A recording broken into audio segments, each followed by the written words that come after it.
Hello, Crochet Sisters! So, ngayon, I'm going to unpack my Tulip Ephemerose set. So, papakita ko muna sa inyo, I already have the Royal set, which is the gray set that I got from Ganchillo. And this is the Ephemer Red. I got this from Oh My Yarn. Yan. As you can see, nasa lagayan pa siya. I haven't used it yet. I got this last December. So, 1 month pa lang siya. As hindi ko pa siya nagagamit.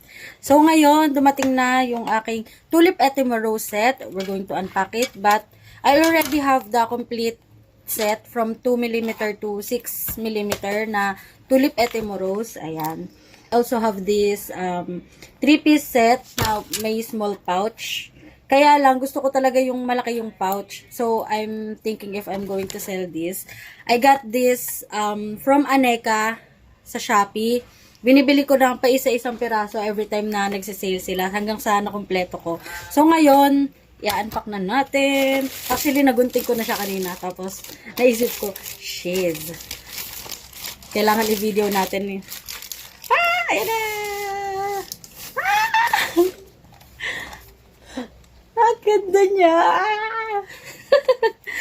Nakita ko agad yung yung pouch, kinikilig ako. Gusto ko talaga yung malaking pouch, yung parang ganito sa Royal set and the red set. Kasi ito ang liit niya, 'di ba? Yung 3 pieces yung laman. So ayan, finally, this is actually my dream crochet hook. Since 2017 pa yata. Lagi ko tong sinishare. Hindi ko pa siya afford dati. So, bumili ako nitong 3 pieces set. Tapos, akala ko, malaki yung pouch. Maliit lang pala. Kasi iniisip ko, bumili kaya ako nitong mumurahin na set.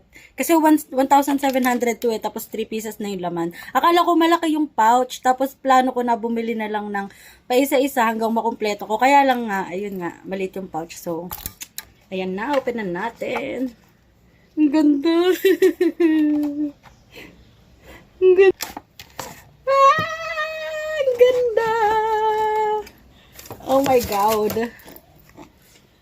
Hala, yung gunting talaga. Uy, alam nyo ba yung red? Wala pala siyang gunting. Ngayon ko lang nalaman nung na-receive ko na. Hindi ko alam na wala siyang gunting. Ayun talaga yung una kong hinanap eh. Oh my goodness. Look at that. Tulip. Oh. Ang ganda. Ang gunting talaga yung pinakauna eh. No? Kasi ito wala rin tong gunting, tong maliit. Ang ganda. Ayan. May kasama din siyang 2 pieces tapestry needles. And sobrang ganda. Ayan. And pag sinara. So, ano siya? 10 pieces from 2mm to 6mm. Pala itong aking tulip set na lace set. Ay, may kasama rin siyang scissors. Ayan. This is from eBay. Pina-order ko lang sa ate ko na nasa US. So, ayan. Lace set siya na blue.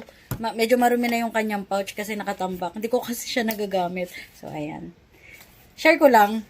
Hindi ko alam kung saan nakakabili nito dito. Pero, ang cute niya. Para sa mga mahilig sa manipis na thread. Ayan. This is perfect for you. Oh my God! Finally, nakumpleto ko na silang tatlo. Thank you for watching.